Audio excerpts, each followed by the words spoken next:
Hello YouTubers, welcome back to my channel. Today it's a tutorial about how to fix and straighten bushcut Tanzanite. Government laws in Tanzania, where they actually dig the Tanzanites, it's illegal to export from that country rough Tanzanites. So what they do to push actually internal production and faceting. So what they do is that they try to cut it, as best they can, and they just put it on the market. And most of the times you find that coming out from directly from the source, they are oddly cut. You know, unfortunately rounds, they don't look round, they are, you know, they got all different kind of shapes except the ones that were supposed to be.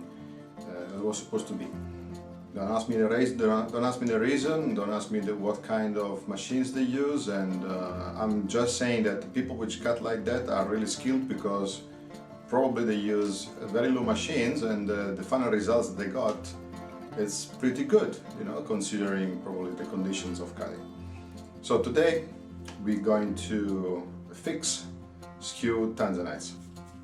This is what we got today. This is a 5.5 carats Tanzanite. And you can see the way that it was supposed to be. It was meant to be around, but didn't quite make it. So it's not around, it's something like that. We're gonna make it around today. You can see that the bottom is not straight at all. Consider the stone. So what we're going to do, we make this one a real round. Let's start. The first thing that we have to do is to put this stone into a dop. Now I'm using a facetron machine, so this is a facetron drop with a bit of wax on it, but we're gonna melt it. We are going to actually center the stone to the dop to have the minimal of a loss.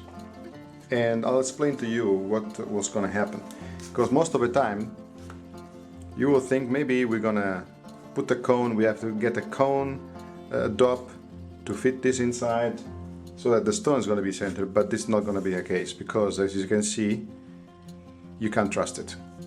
What I always recommend is that never to trust the centering of a stone unless you cut it.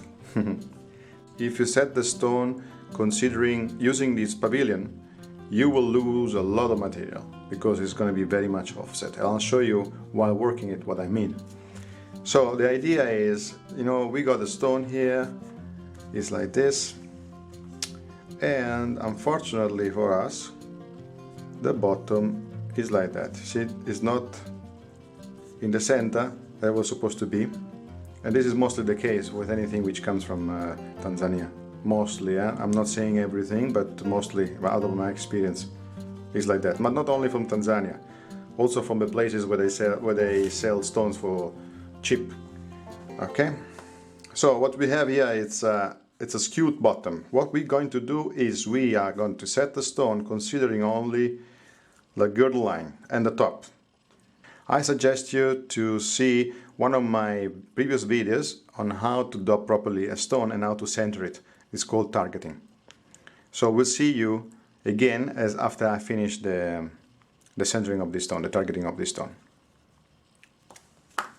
Before I show you what the set stone on the dop, I want to introduce you to a concept.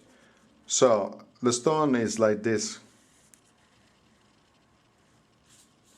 more or less, and we want to make it exactly round. There we go. We want to make it exactly round. So what we are going to do is that once we set it on the dop, we center it, considering the index 96, 48, 72, and 24, we're going to find the center of the stone, considering the girdle line. Okay, but when we're going to move probably on what is here, probably 60, on a point 60, we're going to actually have a dip, and this is what we're going to consider as the lowest spot, which is going to be the the maximum of our diameter for the round. Now I can't draw a round like this, otherwise I would be like a real artist. But that's the idea. It means that all the excess material will have to come out in the way that we remain with a round stone. Okay, this is what I meant. If I put this one on 96, you see there is almost 0 on the dial. If we put it opposite direction, which is 48, it's almost 0 there again. If we put it 72, it's almost to the 0. Compared to the 24, which is the other side, it's almost to the 0. Do you understand? So as long as, but you consider in any case the opposite. You don't consider 20. You don't set 24 on a 90 on a 96. You just put the 24. You set the 24 on the opposite, direct opposite, which is 72. You see, and it goes to 0. I did the same with the 96 and the 48. So you got north, south, east, and west stone. It's centered, but if you can see the pavilion is completely out of center. And thank God we didn't use it to center our stone. Alright, so now what we're going to do is to pass it all over, and you see, you spot the lowest part, which is the highest here on the dial. So our lowest part of the stone is on 56. Okay, and then we 0. We put it on 0, and then we cut all around the stone on the 3, 9, 15, and blah blah blah blah blah, until we have a full round girdle. I'll show you. You know, in some parts, of course, you got to lose a bit more material, but that's the price to have it round. Okay? Yeah. So I'll see you as I finish the rounding. Okay. I did all the faceting of a girdle, and you can see from the dial, more or less, is always the 0. It's very accurate now. And if you also see it spinning, it's not wobbling that much anymore, except for the bottom.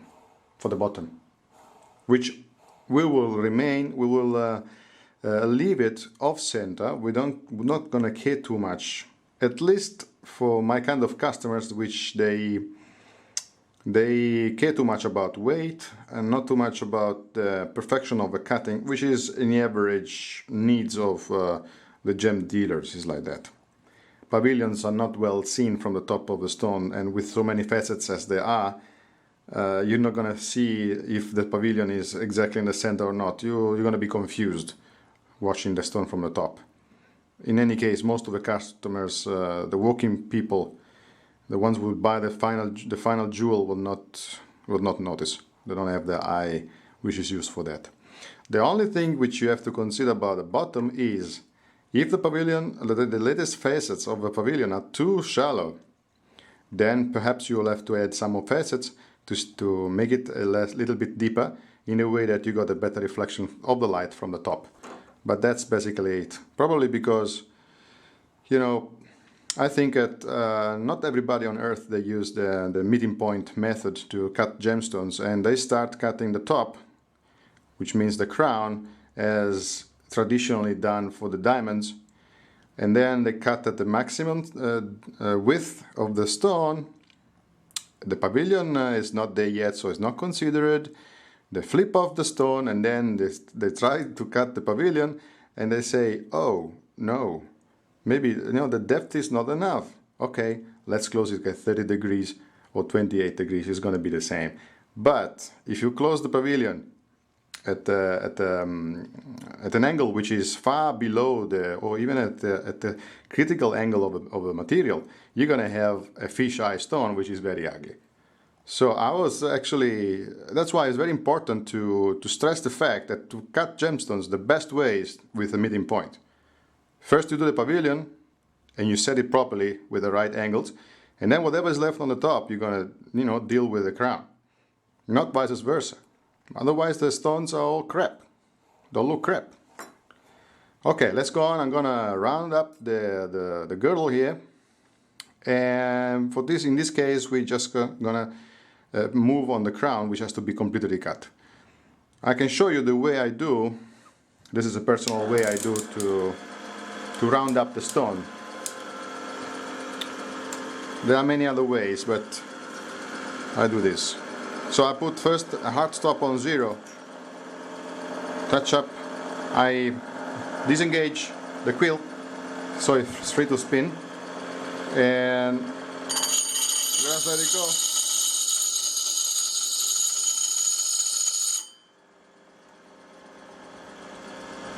You just make sure that the wax is either all even around the corners of a stone, or otherwise you take off the excess before starting. So once you clean the wax from the next to the girdle, you just go like this. You let it spin.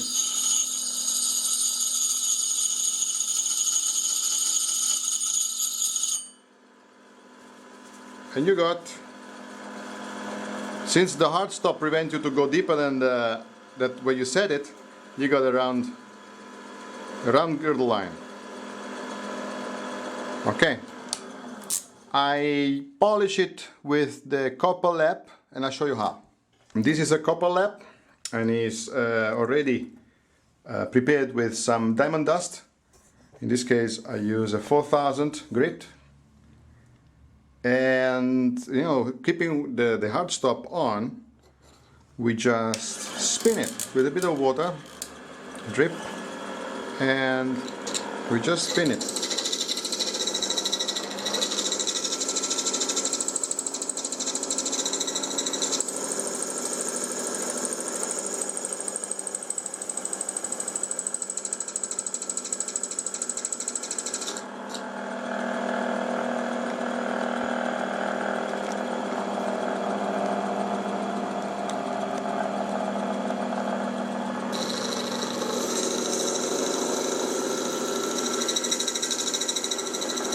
You can see how much off center is the pavilion.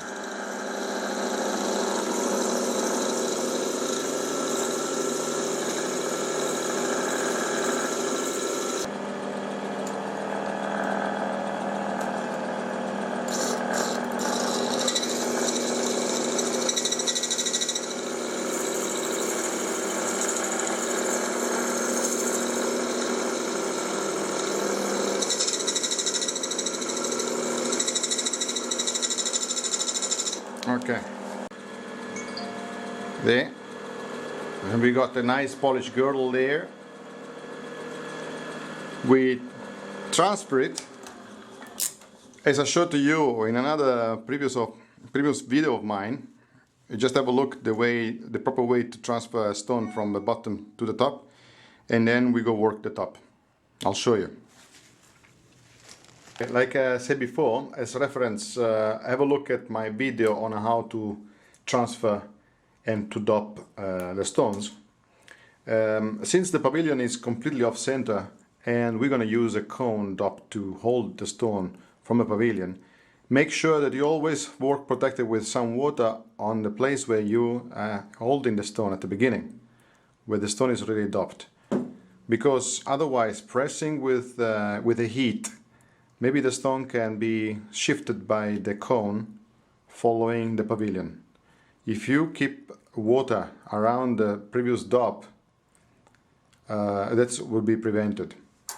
So we just undop it, and we're going to reinforce the dopping, the wax dopping, with some super glue and some filler. I'll show you how does it look like after. Okay, what I use to reinforce the cyanoacrylate glue, it's a filler which comes with the glue included. But if you don't have, and you just have a normal super glue without any filler, you can also use sodium bicarbonate or baking soda, which acts very good as a filler as well. Okay, as you can see I reinforced the doping with some glue so it becomes stronger. You can see that the top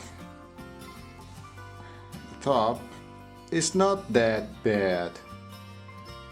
It's not really bad, but the table is not centered to the stone, and I don't like the polishing. So we're gonna keep the design more or less. You see, it is a very simple design. This one doesn't even have all the facets. It has only the the brakes. No, it has the mains and the stars supposedly. So we're gonna just stick to the design. We're just gonna make it dead centered and much better polished. So we used a Rytec 600 Rytec 600 lap, which they claim to have a finish of 1200 normal sintered diamond laps. I don't know, but it's good for me. It's good enough for me as a pre-polish. You see, I just make new facets all over the place, except the table, which can be spared since it doesn't have major scratches, and yeah, it's well polished. So we just polish all the facets, and then we're done. That's it. Well, I'll show you after the polishing and explain to you what I use also for the procedure. See you soon. Okay, the polishing recipe here is very easy. This is a thin lap, and I put a little bit of 50,000 diamond grit dust and some cerium oxide, because I believe that it goes into the grooves and smoothen up everything, so it becomes less harsh on the stone. A bit of oil and a little bit of dripping of water. That's it. As you can see, this is the result. Now the stone is centered, the girdle is there, it's ready to be undopped, and we see now the final result, the way it looks and how much does it weigh.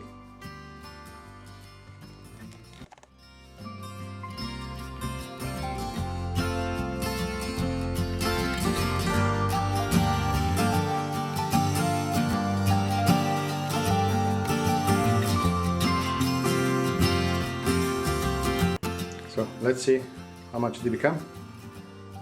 There we go. It's 5.05 was 5.54, so it's like 49 pointers less, which is not bad for this kind of stone. Okay, and that was all. Thank you for watching. I hope you enjoyed the tutorial, and if you have any questions, just ask me at the bottom. Comment please, and yeah, that's it. See you next time, and God bless you. Thanks a lot. Subscribe if you like my videos, and like. All right, thank you.